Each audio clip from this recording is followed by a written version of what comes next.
पुरुषोत्तम मास में आने वाली एकादशी को पद्मिनी या कमला एकादशी कहा जाता है।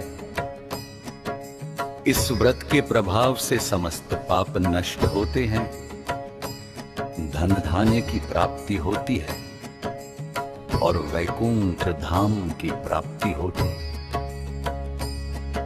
ये व्रत 3 साल में एक बार आता है। पद्मिनी एकादशी व्रत कथा।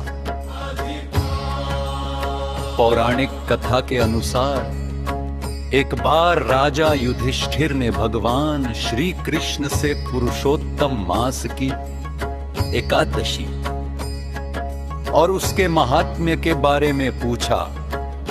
तब श्री कृष्ण ने उन्हें यह कथा सुनाई। त्रेतायुग में महिष्मतीपुरी पर कृतवीर्य नाम के एक राजा राज्य करते थे। उनकी 1000 पत्नियां थी, लेकिन किसी भी रानी को कोई संतान नहीं थी।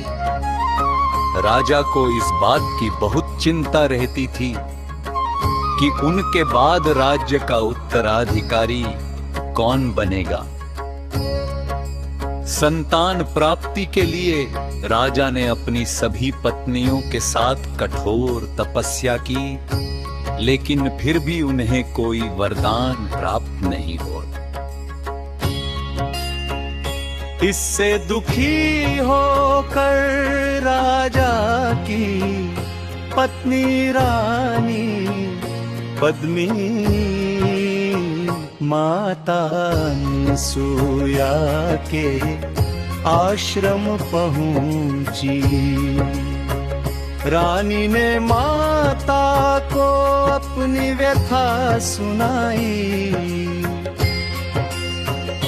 तब माता अनसुया ने रानी पद्मिनी को पुरुषोत्तम मास अधिक मास के शुक्ल पक्ष की एकादशी का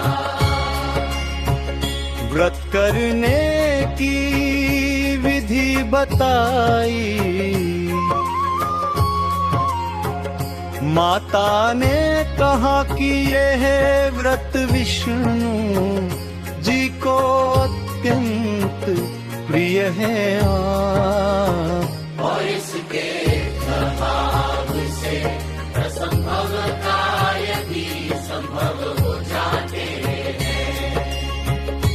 माता अनसुया के कहे अनुसार रानी पद्मिनी ने पूरे विधि विधान और श्रद्धा के साथ इस एकादशी का व्रत रखा।